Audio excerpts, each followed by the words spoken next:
नमस्कार, मी सुरेखा स्वागत करते तुमचं पुन्हा एकदा एक नवीन व्हिडिओ ब्लॉगमध्ये। आय होप तुम्ही सगळे मस्त आणि मजेत असाल। तर आज मी सकाळी 6 वाजताच व्लॉग करायला चालू केले आहे। तर व्लॉग पण शूट करते आणि आज वटपौर्णिमा आहे। तुम्हाला सर्वांना वटपौर्णिमेच्या खूप साऱ्या शुभेच्छा। आता 6 वाजलेला आहे, त्यामुळे थोडंसं अंधार आहे। तर खूप छान वातावरण होतं बाहेर, शांत असं। तर मी स्वयंपाक करायला चालू केले। बाळाचं स्कूल होतं आज, त्यामुळे त्याला आधी टिफिनला भाजी चपाती बनवले। त्यानंतर पुरणपोळी बनवण्यासाठी डाळ पण शिजायला टाकले। त्यानंतर कुरडई पण तळून घेतले।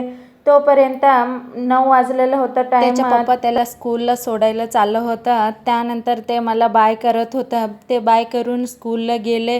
ते स्कूलला गेल्यानंतर मी माझं पुरणपोळीचं स्वयंपाक करायला आले। पुरणपोळीचं स्वयंपाक म्हटलं तर थोडं उशीर लागते टाईम करायला। त्यानंतर असं छोटं पिठाचा गोळी घेऊन त्यामध्ये पुरण असं भरून घ्यायचं। व्हिडिओमध्ये जसं दाखवते ना तसं भरून घेते मी। तशा पद्धतीने भरवलं तर पुरणपोळी अजिबात फुटत नाही। लाटताना आपण आराम लाटू शकतो, अजिबात फुटत नाही आहे। चांगलं गोळा बनवून घेतलं तर अशा पद्धतीने मी लाटून घेते। सर्व पोळ्या अशाच पद्धतीने मी करून घेते।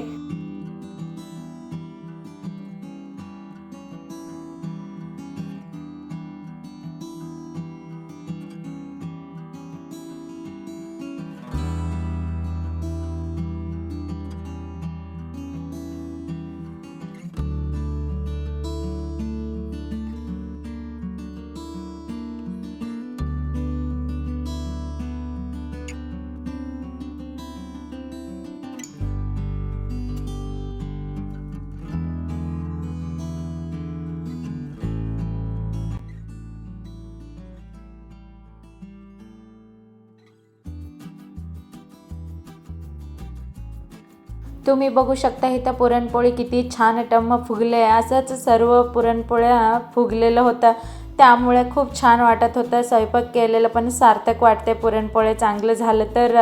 त्यानंतर मी भात आमटी वगैरे सगळं आधीच करून ठेवलं होतं। कसं पूजा करायला जायचं आहे, त्यामुळे सगळं पटपट आवरायचं होतं मला। त्यानंतर भज्या वगैरे तळायचं होतं, बाकी सगळं काम संपलेलं होतं। भज्या तेवढं ठेवलेलं होतं करायचं। आणि त्यानंतर तुम्ही बघा किती छान फुगलं होतं हे पण पुरणपोळी।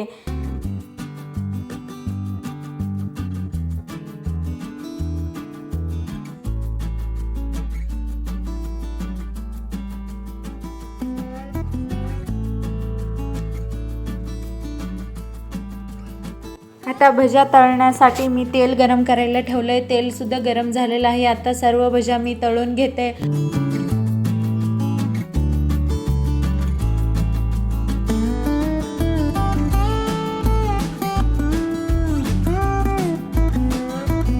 अशा प्रकारे सर्व भज्या पण तळून घेतले। भज्या तळून झाल्यानंतर मिरची सुद्धा तळायला टाकले त्याच तेलामध्ये। स्वयंपाक झाल्यानंतर मी पण रेडी झाले। असं मी आहे सुरेखा। आज माझ्या चॅनलमध्ये तुमच्या सर्वांचं अगदी मनापासून स्वागत करते। आय होप तुम्ही सगळे मस्त आणि मजेत असाल। तर आज आहे वटपौर्णिमा। वटपौर्णिमेच्या तुम्हाला खूप साऱ्या शुभेच्छा।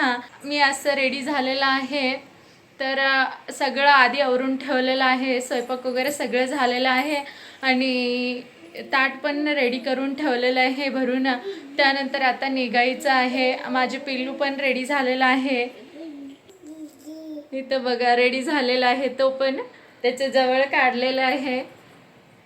हाय कर पिल्लू, हाय कर मधू, गुबी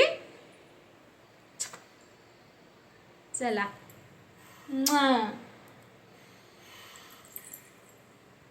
हे नैवेद्यासाठी घेतलं आणि हे पूजेचं ताट आहे।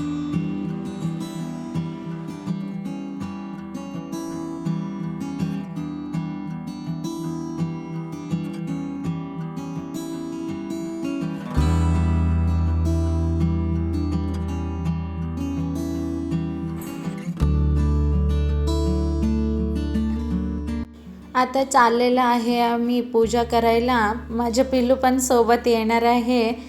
आता सगळे जातोय तिथं पूजा करायला. तर पूजा करायला आले मी इथं, आधी पूजा करून घेतले.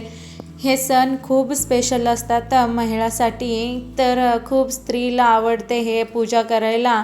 हे सत्यवान सावित्रीचं पूजा आहे. हे सण सौभाग्याचा असतो आणि हे आपण सकाळीपासून उपवास धरून करत असतो हे पूजा.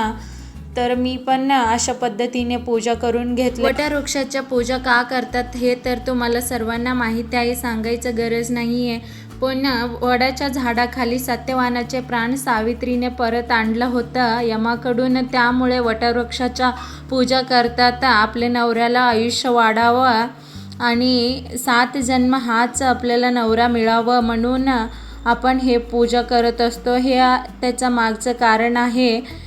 म्हणून हे आपलं श्रद्धा असते, त्यामुळे आपण वटवृक्षाच्या पूजा करतो. वटवृक्षाचं पूजा करून झाल्यानंतर आपण 2 किंवा 5 सुवासिनींचं ओटी भरून घ्यायचं असते. तर मी पण इथं ओटी भरत होतं.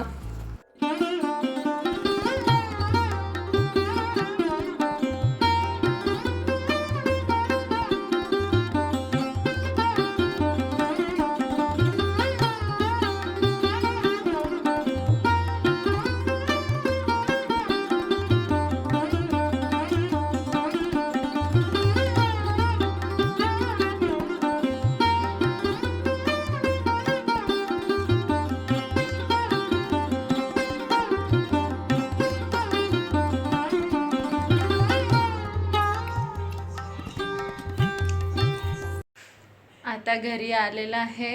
तर खूप छान झालं ह्या वर्षी वटपौर्णिमा. सगळं काम तर आवरले. आता जेवण वगैरे करते. तर आजचा ब्लॉग पण इथंच संपवते. आय होप तुम्हाला हे ब्लॉग आवडले असेल. आवडलं तर प्लीज एक लाईक करा आणि नवीन असलं तर चॅनलला सबस्क्राईब करायला विसरू नका. आणि तुमच्या वटपौर्णिमा कसं साजरी केले ते सुद्धा कमेंटमध्ये सांगा. स्वतःची सगळी काळजी घ्या आणि टेक केअर फ्रेंड्स. बाय.